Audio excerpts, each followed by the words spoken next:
2025ஆம் ஆண்டுக்கான கல்வி பொதுத் தராதர சாதாரணதர பரீட்சை முடிவுகளின்படி 2,25,748 மாணவர்கள் உயர்தரத்துக்கு தகுதி பெற்றுள்ளதாக பரீட்சைகள் ஆணையாளர் நாயகம் இந்திகுமாரி லியனகே தெரிவித்துள்ளார். இன்றைய தினம் இடம்பெற்ற ஊடக சந்திப்பில் பங்கேற்ற போது அவர் இதனை தெரிவித்துள்ளார். பரீட்சைக்கு தோற்றிய மாணவர்களில் 11,791 பேர் அனைத்து பாடங்களிலும் 9A சித்திகளை பெற்று சாதனை படைத்துள்ளனர். இவர்களில் 11,651 பேர் பாடசாலை விண்ணப்பதாரர்கள் என்பதுடன் 139 பேர் தனிப்பட்ட விண்ணப்பதாரர்களும் ஆவர். இம்முறை பரீட்சைக்கு தோற்றிய மாணவர்களில் 7,419 பேர் அனைத்து பாடங்களிலும் தோல்வியடைந்துள்ளனர்.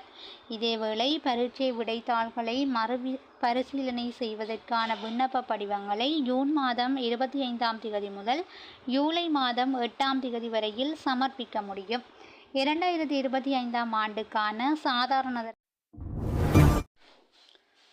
முன்னாள் அமைச்சர் பசில் ராஜபக்சவுக்கு பிறப்பிக்கப்பட்ட பிடியாணையை மீளப் பெறுமாறு விடுக்கப்பட்ட கோரிக்கையை மாத்தறை பிரதம நீதவான் சதுரங்கேரங்க திசாநாயக்க நிராகரித்துள்ளார்.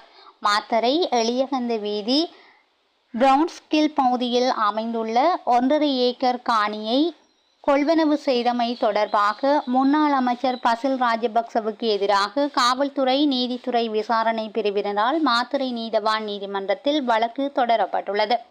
இந்த வழக்கு கடந்த மே மாதம் 22ஆம் திகதி பசில் ராஜபக்ச நீதிமன்றத்தில் முன்னிலையாக தவறியதால் இந்த பிடியாணை பிறப்பிக்கப்பட்டிருந்தது.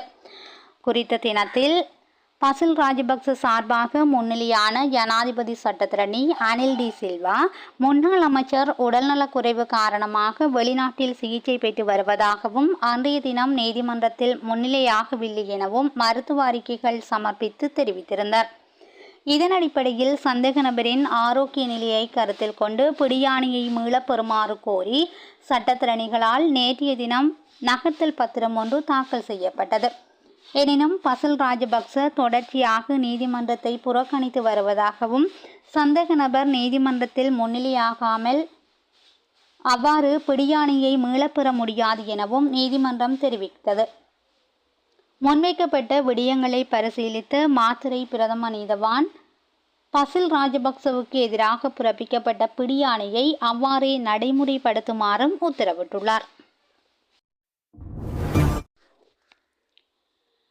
ஹெல்லோக் சிட்டி சொகுசு அடுக்குமாடி குடியிருப்பு வளாகத்தில் கண்டெடுக்கப்பட்ட தங்க முலாம் பூசிய T56 ரக துப்பாக்கியின் உரிமையாளர் தொடர்பான வழக்கில் முன்னாள் நாடாளுமன்ற உறுப்பினர் துமிந்த திசாநாயக்காவை மீண்டும் சந்தேக நபராக பெயரிடுமாறு கல்கிசை நீதவான் காஞ்சன என் சில்வா நேற்றைய தினம் உத்தரவிட்டுள்ளார்.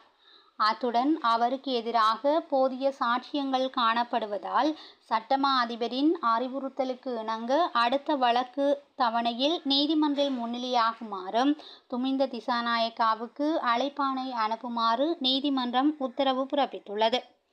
நேற்றைய தினம் கல்கிசை நீதவான் நீதிமன்றத்தில் இவ்வழக்கு விசாரணைக்கு எடுத்துக்கொள்ளப்பட்ட போதே இந்த அதிரடி உத்தரவு பிறப்பிக்கப்பட்டது. இந்த வழக்குடன் தொடர்புடைய நேரடி மற்றும் சூழ்நிலை சாட்சியங்கள் போதியளவு இல்லாமையினால் முன்னைய நாடாளுமன்ற உறுப்பினர் துமிந்த திசாநாயக்காவை வழக்கிலிருந்து விடுவிப்பதாக கடந்த ஆண்டு ஜூன் மாதம் 29ஆம் திகதி அன்றைய கல்கிசை நீதவான் சந்துருக்க டி சில்வா உத்தரவிட்டிருந்தார். கெல்லோக் சிட்டி சொகுசு அடுக்குமாடி குடியிருப்பில் மீட்கப்பட்ட தங்க முலாம் பூசிய T56 ரக துப்பாக்கியின் உரிமையாளர் யார் என்பது தொடர்பாக நடத்தப்பட்ட விசாரணைகளின் அடிப்படையில் கடந்த ஆண்டு மே மாதம் 23ஆம் திகதி முன்னாள் நாடாளுமன்ற உறுப்பினர் துமிந்த திசாநாயக்கா கைது செய்யப்பட்டார். அதனைத் தொடர்ந்து அவரை கல்கிசை நீதவான் நீதிமன்றில் முன்னிலைப்படுத்தப்பட்டு விளக்கமறியலில் வைக்கப்பட்டார். பின்னர் அவரது தரப்பால் சமர்ப்பிக்கப்பட்ட பிணை விண்ணப்பத்தை பரிசீலித்த நீதிமன்றம் கடுமையான பிணை நிபந்தனையின் கீழ் அவர் விடுவிக்கப்பட்டார். எனினும் தற்பொழுது புதிய சாட்சியங்களின் அடிப்படையில் அவர் மீண்டும் சந்தேக நபராக பெயரிடப்பட்டுள்ளார். கட்டுநாயக்க பண்டாரநாயக்க சர்வதேச வானூர்தி நிலையத்தினூடாக இலங்கைக்குள் சட்டவிரோதமான முறையில் போதைப் பொருளை கடத்த முயன்ற வெளிநாட்டு பிரஜையொருவர் சுங்க அதிகாரிகளால் கைது செய்யப்பட்டுள்ளார். டொமினிக்கன் குடியரசைச் சேர்ந்த 23 வயதுடைய இளைஞரே கைது செய்யப்பட்டுள்ளதாக சுங்க திணைக்களம் தெரிவித்துள்ளது.